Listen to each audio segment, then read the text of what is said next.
Good morning les amis, comment ça va tout le monde?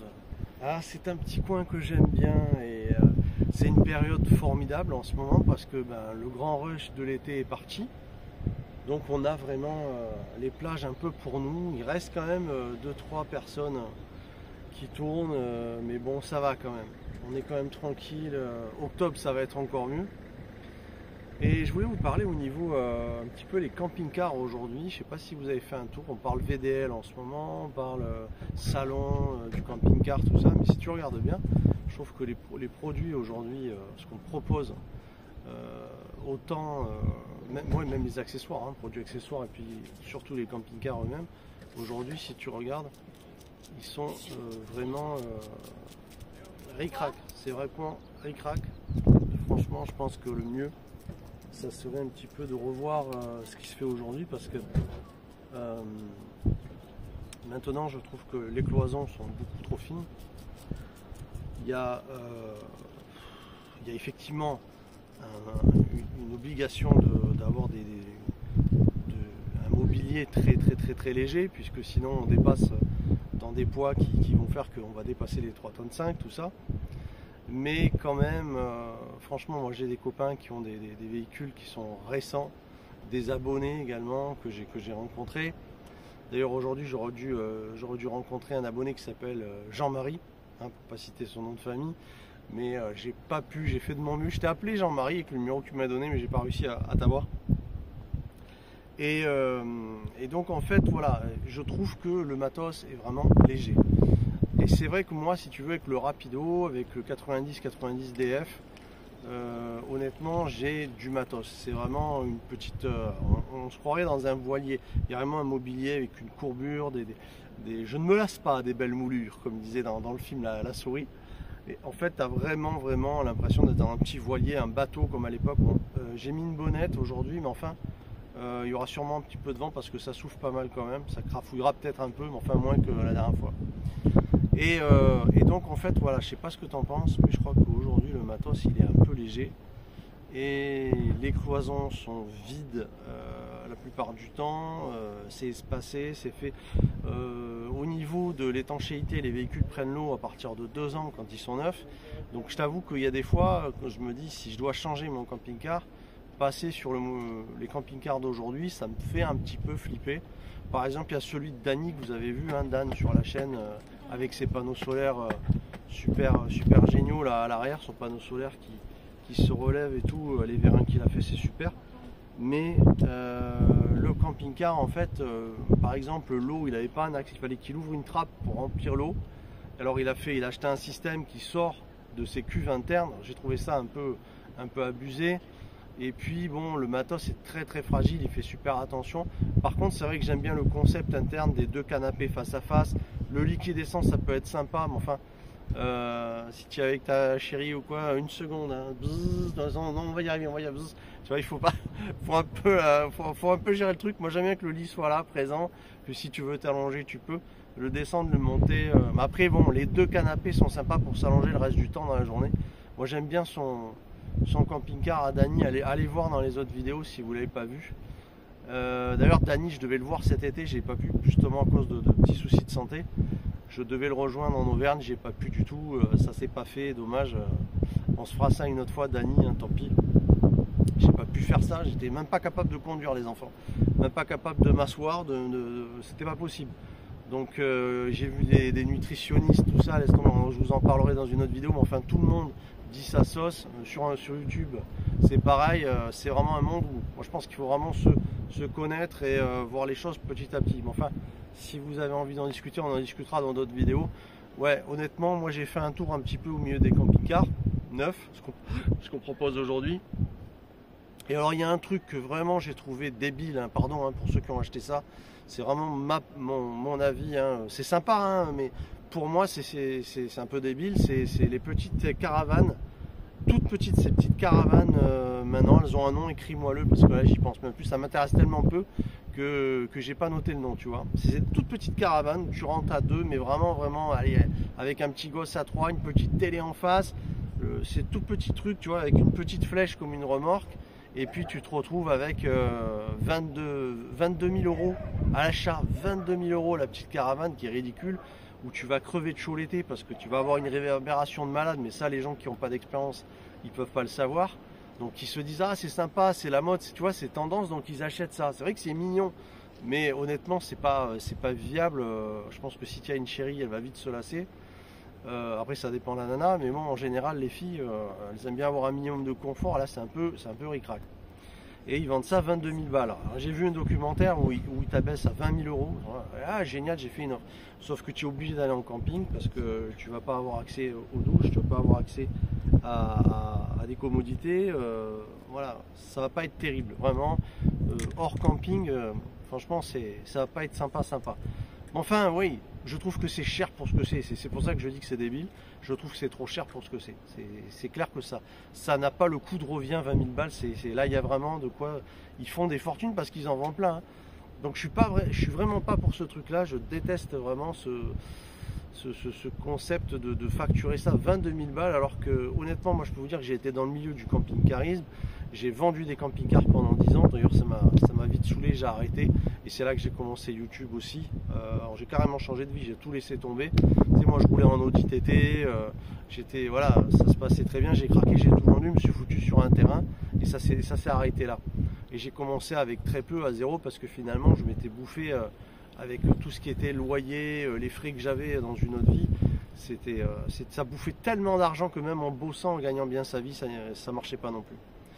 Donc c'est là que Neverland j'ai commencé, puis au bout de 2 ans j'ai commencé à faire des vidéos. J'ai pas déboulé sur YouTube comme ça, j'ai attendu d'avoir de l'expérience pendant 2 ans pour parler du matos. C'est pour ça que je peux vous dire que je teste le matos à rude épreuve, et que quand je vous dis que quelque chose vaut la peine, ça vaut la peine. Quand ça ne l'est pas, je vous le dis aussi. Il y a plein de produits que j'ai pointés du doigt et qui ne veulent pas bosser avec moi, notamment Blue Yeti et EcoFlow ne veulent plus bosser avec moi parce que j'ai un petit peu pointé du doigt certains modèles de leur station. Voilà, donc effectivement, moi je mets le nez dedans, je regarde un peu la circuiterie, le calibrage, le gainage et tout, de tout ce qui est, des fils électriques et tout. Et il y a un petit peu des gens qui me regardent, mais qu'est-ce qu'il fait le mec, il parle tout seul, il est complètement starbé. En fait non, je parle à mes abonnés, oui mais c'est mon public, écoute. Il y a quelqu'un qui me bloque comme ça, tu sais, comme ça. C'est pas grave, il y a 2 mètres de moi, ça se voit pas, mais c'est pas grave. Allez, 3.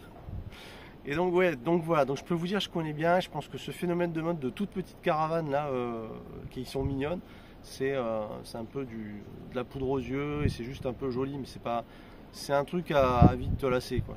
C'est pas comme, faut le dire, c'est pas comme un camping-car ou un fourgon aménagé. Bon, moi je suis plus camping-car que fourgon aménagé, je suis plus à l'aise là-dedans, voilà, Après, faire son fourgon soi-même, ça me plairait beaucoup.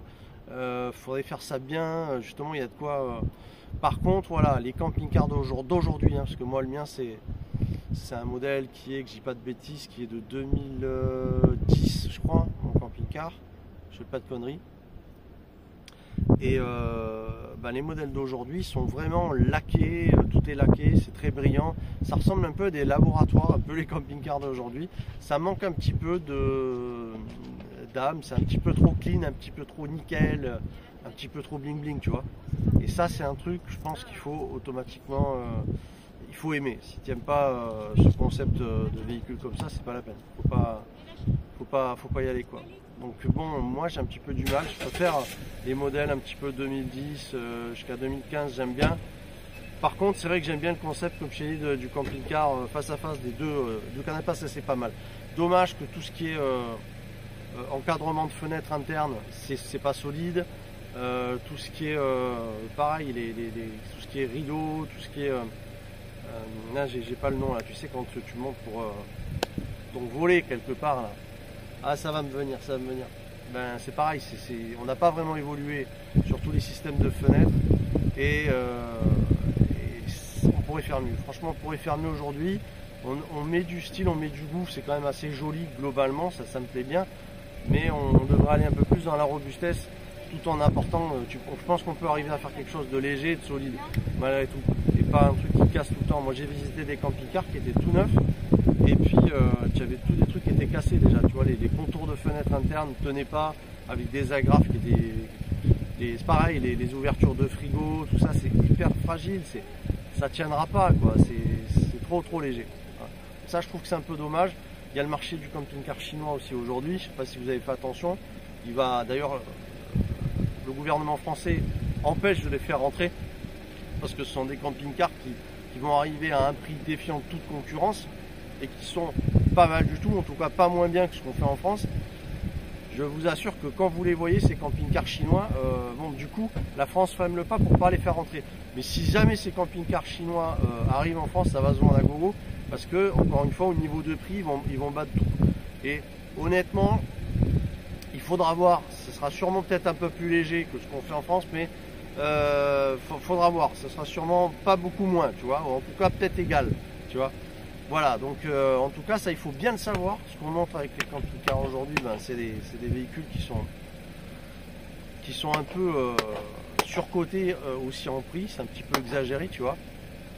Et il y a des mecs, tu vois, comme ça, ils ne calculent pas que tu fais une vidéo, ils en ont rien à se foutre, tu vois. Donc il est là, parce qu'il faut pas. Et ouais, moi j'ai toujours du mal avec les gens, tu sais que moi les gens, c'est compliqué, hein. Ils sont un peu trop cons, je sais pas, je sais pas comment t'expliquer, ça se ressent, tu vois, tout le monde s'en fout, il n'y a pas de respect d'autrui, et même que tu te mets à distance, t'as toujours un connard pour te faire chier, t'as remarqué ça. Et ça, c'est un truc qui est atypique, tu vois, au phénomène d'aujourd'hui. Voilà, en tout cas, moi je pense que pour ce qui est des camping-cars, je peux te dire que j'aime bien mon Rapido. C'est un véhicule qui est fantastique, avec un double plancher, châssis Alco, un mobilier qui est vraiment formidable. Donc ouais, je suis pas prêt pour l'instant de m'en séparer, même si faut avoir aussi les moyens de s'en prendre un plus cher et un plus récent. Mais pour l'instant, de ce que je vois, à part le concept que je t'ai dit de celui de Dany, bah, en même temps je suis un peu arrêté par le matos d'aujourd'hui qui est si fragile, tu vois. Je trouve vraiment léger. C'est vraiment tout petit. Donc voilà, donc petite promenade avec la trottinette, tu vois, tranquille au bord de mer, belle journée. Et j'avais envie de vous parler un petit peu comme ça, c'est sympa d'échanger avec vous. Et puis bah, y a plein de belles choses qui arrivent, hein. Tu sais que sur la chaîne il y a une vidéo par jour, tous les 2 jours. Et puis samedi, dimanche. Voilà. Le mec il se dit pas qu'il m'en plein avec sa bagnole. Il y a l'air de mer qui vient, puis il est là avec son gros sa merde. Bref. C'est les gens, c'est comme ça. En tout cas, vous savez que donc une vidéo tous les 2 jours. Et puis on se trouve très vite. Des fois je fais une vidéo par jour. C'est bien, il se barre, c'est cool. Et voilà. Donc voilà les enfants, j'espère que ça vous a plu cette petite vidéo. Faites attention de ne pas péter un câble avec les gens. Et puis tu me diras ce que tu en penses, si toi tu te retrouves un peu dans mes paroles, si tu t'identifies, crie-le moi. Et c'est vrai qu'aujourd'hui c'est un peu léger, c'est beaucoup trop cher. Puis voilà quoi. Faut quand même ouvrir les yeux. Aujourd'hui quand on se déplace en camping-car, ça coûte relativement cher aussi, vu le prix de l'essence, les péages et tout. Il y a des fois tu voyages pour bien moins cher sans avoir un camping-car, donc il faut vraiment peser le pour et le contre. Vraiment peser le pour et le contre si tu as l'intention de te mettre en camping-car. Voilà, il faut vraiment calculer ça. Moi je sais que je m'y retrouve parce que bah, j'adore ça, ça me plaît énormément. Et je vais te dire, j'ai une petite tendance à avoir du mal à me mettre avec les gens, comme tu peux le comprendre, au fur et à mesure des vidéos que je te fais. Et donc me foutre dans des bus, dans des trains, des avions, c'est un peu compliqué, bien que il va falloir que je m'y remette un peu, parce que tu vois, le problème c'est que Neverland, ça m'a vraiment éloigné des gens. C'est quand tu te distances comme ça, que tu vis en pleine nature, en tranquillité, quand tu te retrouves près des gens, immédiatement ça te saoule. Je sais pas, tu vois tout de suite qu'ils sont fatigants. Quand tu t'en apercevais pas avant, que tu étais mélangé, tu vois, tu t'aperçois qu'en fait, ouais, tu es bien plus tranquille, un peu à l'écart, étonnamment. Je crois que c'est normal finalement. En tout cas, c'est ce qu'on m'a dit. Faut voir si que j'ai pété un câble avec les gens, que je suis en overdose. En tout cas, on se retrouve très vite et merci d'avoir visionné cette petite vidéo, mesdames et messieurs. Quant à moi, je vais continuer à faire un petit tour au bord de la mer parce qu'il fait très beau. On se retrouve très vite, merci à vous. Et je vous embrasse, une très bonne journée. Ciao.